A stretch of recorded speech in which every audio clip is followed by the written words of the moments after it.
Great apes are some of the coolest and most popular animals out there. However, there's a lot of misinformation that spreads quickly about them as a result of their popularity. Today I thought I'd cover some of the most basic questions about apes that I see often online.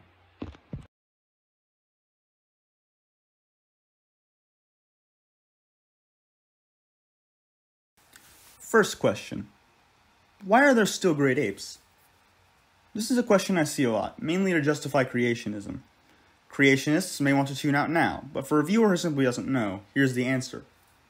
Evolution is not linear. Apes share a common ancestor with humans. The cladogram looks a bit like this, judging from genetic research. Each ape has continued to evolve just like humans have, albeit in different directions. As for a different, but similar question, why apes did not go extinct when humans evolved, it is actually the case that most of them did. In the Miocene, a time period ranging from about 20 to 8 million years ago, there were dozens of kinds of ape, and today only 4 genera have survived. In all cases, they have done so because they are specialized for things humans can't do very well. Feeding in canopies in the chimpanzee and orangutan's case, and eating plants humans can't eat in the gorilla's case.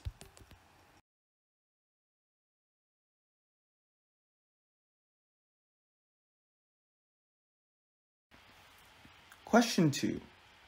Are great apes aggressive? It depends on the ape. Chimpanzees are considered to be very dangerous animals, while bonobos are generally calm and placid. Gorillas and orangutans have been known to attack humans, but never without provocation. A good way to avoid getting hurt by a great ape is to keep your distance and keep any eye contact short. Direct eye contact, at least among the most aggressive primates, is deemed a sign of a challenge, while fleeting glances are a sign of respect. Pet apes are particularly likely to be aggressive, as they are often traumatized by tragic backgrounds caused by their delivery to their new homes.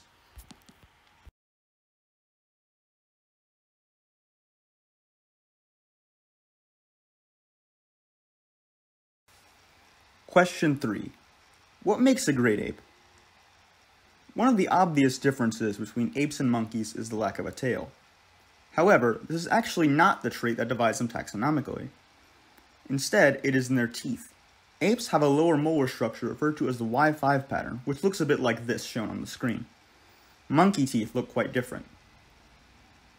Meanwhile, the difference between a lesser ape or gibbon and a great ape is in the rear. Gibbons have a callus on their butt that lets them sleep upright, while great apes do not and must build nests in order to sleep properly in the trees. Nesting is thought to be a precursor to tool usage in great apes.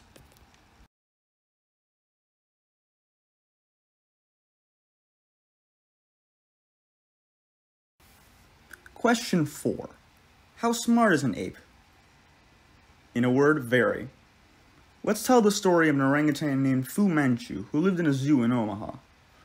One day he stole a piece of wire from a keeper and hid it in his mouth. Overnight, when his keepers were gone, he picked the lock to his enclosure with it and escaped. He was found the next day admiring other animals at the zoo. He continued to do this, freeing himself and his 4 enclosure mates, for weeks until he was finally caught and the lock was changed.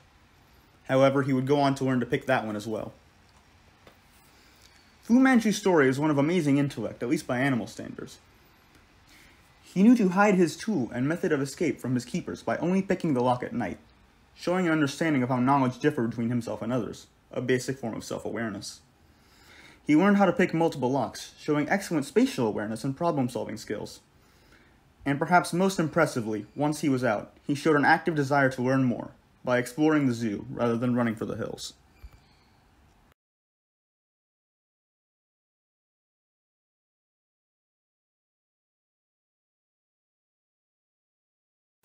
Question 5.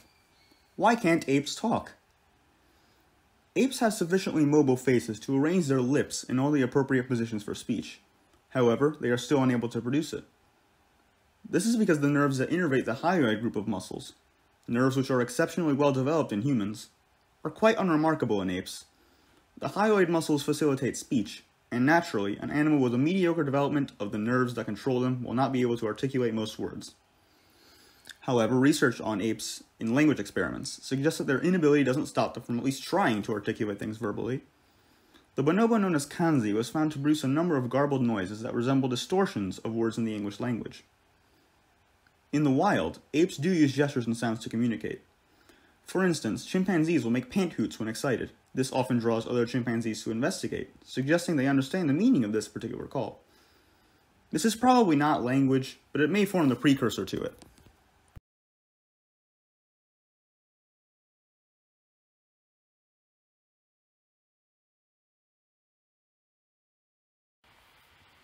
Question 6. How can we help apes?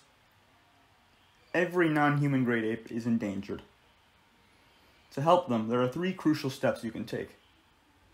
The first one is donation. Charities such as the Rainforest Action Network or the Gorilla Foundation are solid groups that have demonstrated their effectiveness in defending and replacing the forest habitat of primates. The second is ecotourism. This one must be done gingerly.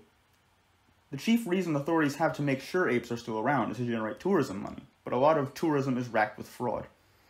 This is especially the case in Indonesia and Malaysia, where false rehabilitation facilities have been set up that actually traffic the very apes they are supposed to be protecting. As opposed to visiting these facilities, ask for tours directly into the wild habitat of the apes, so you may hope to see them in the wild. The last step is a huge commitment. The driving forces behind deforestation and habitat loss in Southeast Asia and Equatorial Africa are palm oil and feed crop production, respectively.